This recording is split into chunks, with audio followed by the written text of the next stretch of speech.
नमस्कार। करोड़पति नहीं बन सकता हर कोई, अपने ग्रहों को ठीक कर सुखी जीवन जी सकता है हर कोई। मित्रों, आज मैं आपको ज्योतिष के बेसिक्स से परिचय कराना चाहता हूं। मैं चाहता हूं कि आप ज्योतिष पार्ट 1 भाग 1 से ज्योतिष के बारे में जानना शुरू करें, और आज से मैं आपके समस्त वो सारे वीडियो लाऊंगा जिनके माध्यम से ज्योतिष के हर एक गूढ़ रहस्य को आप समझ सकेंगे। ज्योतिष की शुरुआत कहां से हुई, क्या भाव होते हैं, क्या राशियां होती हैं, क्या ग्रह होते हैं, इन सभी को और किस ग्रह का कैसा प्रभाव है, एक एक करके मैं वीडियो लाता जाऊंगा और आप उसके माध्यम से ज्योतिष को बखूबी सीख और जान सकेंगे। मित्रों, आज जब मैं ज्योतिष शुरू करने जा रहा हूं, आपको सिखाने का प्रयास कर रहा हूं, तो मैं आपसे अपेक्षा करता हूं आप पेन और डायरी लेके बैठें, क्योंकि एक एक विषय जो मैं यहां बताता जाऊंगा उसे आप कहीं ना कहीं अगर नोट करते जाएंगे तो आपको जब ये वीडियो आगे बढ़ जाएगा, आगे की वीडियो आएंगे तो पुरानी बातें आपसे भूलेंगे नहीं, आपको याद रहेंगी। इसलिए डायरी पेन लेके बैठें और हमारे साथ इस यात्रा को प्रारंभ करें। मैं गारंटी देता हूं, मुश्किल से मुश्किल 3 से 4 महीने में आप एक विद्वान ज्योतिष बन जाएंगे और अपनी कुंडली के साथ साथ लोगों की कुंडली का एनालिसिस करने का पूरा जो सूत्र है, जो ज्ञान है, वो आप में समाहित होगा। चलिए फिर शुरू किया जाता है ज्योतिष का पहला भाग। देखिए, आज बोर्ड पे लिखा है ज्योतिष भाग 1। ज्योतिष शुरू करने से पहले कुछ गूढ़ रहस्य बताना चाहूंगा। आखिर हम ज्योतिष क्यों सीखें, क्यों जानें? विज्ञान से भी तो जीवन चल रहा है। ज्योतिष में ऐसा क्या है जो इसे जानना अनिवार्य है? तो मैं आज आपको बताना चाहूंगा कि जैसा हमने साइंस में पढ़ा है, बहुत बेसिक रूल कि एक मास दूसरे मास को अट्रैक्ट करता है। अब इस बात पे निर्भर करता है कि उस मास की क्वांटिटी क्या है, वैल्यू क्या है और कितने अमाउंट में वो एक दूसरे को अट्रैक्ट करेगा। इसी सिद्धांत पे इस पूरे ब्रह्मांड का निर्माण हुआ है। साइंस के हिसाब से एक विस्फोट हुआ जिसके तहत एक बड़ा पिंड था जो कई भागों में डिवाइड हो गया, और चूंकि एक मास दूसरे मास को अट्रैक्ट करता है, इसलिए एक ऐसी बैलेंस पोजीशन आई जहां जाके सारे मास इस पूरे ब्रह्मांड में स्थिर हो गए। आज इसी सिद्धांत को आधार मानते हुए आपको सिद्ध करके दिखाऊंगा कि ये जो मास जगह जगह जाके स्थिर हो गए, इनका इस पृथ्वी पर रहने वाले व्यक्ति के ऊपर क्या प्रभाव है। सबसे पहले मुख्य एग्जाम्पल, वैसे इस पूरे ब्रह्मांड में बहुत सारी गैलेक्सी, बहुत सारे तारे, बहुत ग्रह विद्यमान हैं, लेकिन हम मुख्य रूप से सौर मंडल का ही उदाहरण लेंगे और सौर मंडल पर ही केंद्रित रहेंगे। अब आप देखें, सूर्य, सन हमसे कितने करोड़ किलोमीटर दूर है। जब सूर्योदय होता है तो सूर्य के जो उसकी रे है, जो उसकी किरण है, उसकी स्पीड, उसकी चाल हमने पढ़ा है 3 लाख किलोमीटर प्रति सेकंड। इस स्पीड से वहां से चलती है और हमारे इस पृथ्वी ग्रह तक पहुंचती है।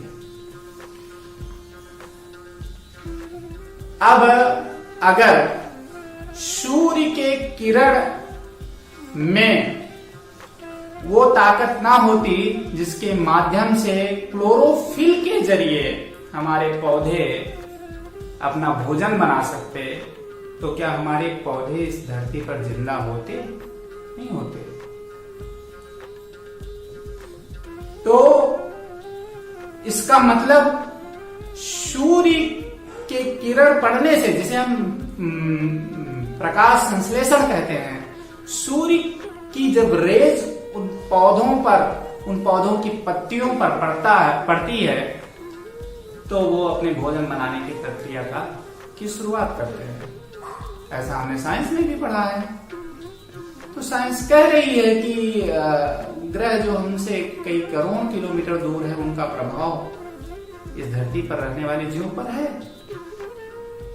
इसी हिसाब से एक और एग्जांपल लेते हैं, ज्वार भाटा। ज्वार भाटा क्यों आता है? ऐसा क्या हो जाता है कि एक निश्चित समय में, एक निश्चित दिन समुद्र की लहरें अपने नॉर्मल हाइट से, जितनी ऊंचाई की वो रोज लहरा करती हैं, उससे काफी ऊंची उठ जाती हैं और काफी समुद्र के किनारे को अपने अंदर समाहित कर लेती हैं। ऐसा क्यों?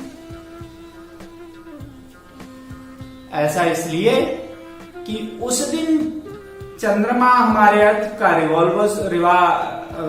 अर्थ के चारों तरफ घूमते हुए, रिवॉल्व करते हुए ऐसी पोजीशन पर आ जाता है कि उसका इतना ज्यादा अट्रैक्शन पावर इस धरती पर पड़ने लगती है कि पानी अपनी पोजीशन छोड़ के ऊपर उठ जाता है। यही तो है ज्वार। तो इसका मतलब ये हुआ कि चंद्रमा का असर पानी पर है और हमारी शरीर में 70% पानी है। तो हम इस बात को कैसे इनकार देते हैं कि ग्रहों का, उन पिंडों का हमारे जीवन पर असर नहीं पड़ता। मैं ये नहीं कहता कि आप किसी की बताई हुई बात को मान लें, नहीं, आप ऐसा कुछ ना करें। आप साइंस के तर्क से ज्योतिष को समझने का प्रयास करें। मैं साइंस के बताए हुए सिद्धांतों से ही सिद्ध कर दूंगा कि इन ग्रहों का असर हमारे धरती पे पड़ रहे सभी प्राणियों पर पड़ता है। अब एक और एग्जांपल देते हैं। ये हमारी परंपरा है, परंपरा से संबंधित एग्जांपल है। पूर्णिमासी के दिन और मुख्य रूप से शरद काल की पूर्णिमा, शरद ऋतु की पूर्णिमा, हम खीर जो है रात में चंद्रमा की रोशनी में रख देते हैं और ऐसा कहा जाता है उसे सुबह सेवन करिए तो शरीर के बहुत सारे रोग कट जाते हैं। क्या खीर रोशनी में रख देने से उसमें एंटीबायोटिक गुण आ जाता है? और हम इसे दिल से मानते हैं। हम साइंटिफिकली भले मेरा मन मानने के लिए तैयार ना हो, अपना मन मानने के लिए, लेकिन हम, हमारे घरों में ऐसा किया जाता है और हम भी उसका निर्वाह करते हैं। क्यों? है उस दिन की किरणों में, उस दिन की किरणों में वो शक्ति होती है, वो क्षमता होती है जो उस खीर में एंटीबायोटिक गुण पैदा करते हैं, जो हमारे शरीर में उत्पन्न हो रहे रोगों का नाश करने में सक्षम होती है। तो अब मैं आपको बताऊं, चंद्रमा की अपनी कोई किरण नहीं है, चंद्रमा के पास लाइट नहीं है, ऐसा साइंस भी सिद्ध करती है। तो फिर चंद्रमा की किरण का एग्जाम्पल क्यों? हम जानते हैं सूर्य से आ रही रेज जो अर्थ पे पड़ती, अर्थ से रिफ्लेक्ट होकर चंद्रमा पे जाती है, इसी माध्यम से हम चंद्रमा को देख पाते हैं। तो सोर्स तो सारी रेज का, सारी शक्ति का सूर्य है, लेकिन उस सूर्य से निकल रही रेज रिफ्लेक्ट होके सारे पिंडों तक जा रही है और फिर वहां से दूसरी वेवलेंथ लेके, क्योंकि जब सूर्य से वो किरण हमारे पास आ रही है तो उसकी वेवलेंथ कुछ अलग है, उसका परिणाम हमारे जीवन पर अलग है। लेकिन जब वही किरण अर्थ से रिफ्लेक्ट होकर दूसरे ग्रहों पर जा रही है तो उसकी वेवलेंथ परिवर्तित हो जा रही है, क्योंकि बहुत सारे ऑब्स्टिकल बीच में हैं। इसी हिसाब से क्या हमारे सोलर सिस्टम में जितने बाकी ग्रह हैं, क्या उन तक सूर्य की रोशनी रिफ्लेक्शन के माध्यम से नहीं पहुंचेगी? पहुंचेगी। तो ऐसे ही शनि तक भी पहुंचती है, शुक्र तक भी पहुंचती है, और उनसे जब वो वेवलेंथ लौट के उनसे रिफ्लेक्ट होके दोबारा अर्थ पर आती है तो वो भी तो हमारे जीवन को कहीं ना कहीं प्रभावित करती है। तो कहां इसमें कोई संदेह रहा कि इन ग्रहों का हमारे जीवन पर कोई असर नहीं। आगे भी मैं कुछ ऐसे एग्जाम्पल देके सिद्ध करने का पूर्ण प्रयास करूंगा, और मैं चाहता हूं कि मैं साइंस के माध्यम से आपको ये मानने के लिए प्रेरित करूं, बाध्य तो कर नहीं सकता, प्रेरित करूं कि इन पिंडों का हमारे जीवन पर असर है। अब देखिए, ये हमारी बहुत बड़ी परंपरा, हमारे ऋषि मुनि बहुत विद्वान थे, जानकार थे, जिन्होंने बहुत पहले ग्रंथों में उन रेज का क्या असर हमारी बॉडी पर है उसका विवेचन करके वो चले गए। हमें सिर्फ उसे पढ़ने और जानने की आवश्यकता है, हमें फिर से अनुसंधान नहीं करना है। यह हमारे जैसा बहुत पहले हमने पढ़ा है कि कभी विश्व गुरु अपना देश हुआ करता था, तो इन्हीं ग्रंथों और इन्हीं बातों के आधार पर हम विश्व गुरु के पद पर सुशोभित थे। तो बहुत पहले हमारे पास एक ज्ञान था। ये तो बीच में बहुत सारे आक्रांता आए जिनके जो हमारे इस ज्ञान को अपने यहां चुरा ले गए, तो हमारा ज्ञान जो है कमजोर पड़ गया एक तरीके। लेकिन आज भी अगर हम पुरातन की तरफ चलें, अपनी चीजों को फिर से खंगाले तो बहुत कुछ मिल सकता है। तो हम जब इस कंफ्यूजन से दूर हो गए कि ग्रहों का हमारे जीवन पर असर है, तो आइए प्रारंभ करते हैं ज्योतिष भाग 1। देखिए, 2 टॉपिक मैंने शुरू में ही कवर किया, ज्योतिष क्यों और ग्रह का पृथ्वी पर असर। मैंने आपको एग्जाम्पल के तौर पे समझा दिया। अब देखिए, हमारे ऋषि मुनियों ने पूरे हमारे जीवन को 12 भाग में डिवाइड कर दिया। जैसा यहां बना है, ये ब्लैंक कुंडली है, केवल भाव भाव है, मैंने इसमें कहीं भी राशि नहीं लिखी है। अब आप कैसे समझेंगे इन भावों में कौन सा भाव, प्रथम भाव, द्वितीय भाव, तृतीय भाव, ये कैसे समझा जाता है? देखिए, सीधे आप इस रिक्त कुंडली पर आइए, ठीक है। अब आप देखिए, ये ऐसा ऋषि मुनियों के द्वारा एक प्रतिपादित ज्ञान है, एक नियम बनाया गया, और वो कहीं ना कहीं अनुसंधान के बेस पर ही था। तो हम इस भाव को प्रथम भाव मानते हैं। कोई भी कुंडली आप जब खोलेंगे तो उसमें भाव की गिनती कहीं नहीं लिखी होती, राशियां लिखी होती हैं, आपको इसे याद करना पड़ेगा। ये भाव हुआ प्रथम भाव, और फिर यहां से एंटी क्लॉकवाइज हमें चलना है, ऐसे। तो प्रथम भाव, द्वितीय भाव, तृतीय भाव, चतुर्थ भाव, पंचम भाव, ऐसे ही ये 12वां भाव। 20 के भाव को नहीं बताऊंगा क्योंकि ये आपकी एक्सरसाइज है। आपसे मैंने बताया भाव कैसे गिनेंगे, इसे पहला भाव मानिए और फिर एंटी क्लॉकवाइज चलते जाइए, सारे भाव 1 से लेके 12 तक आते जाएंगे।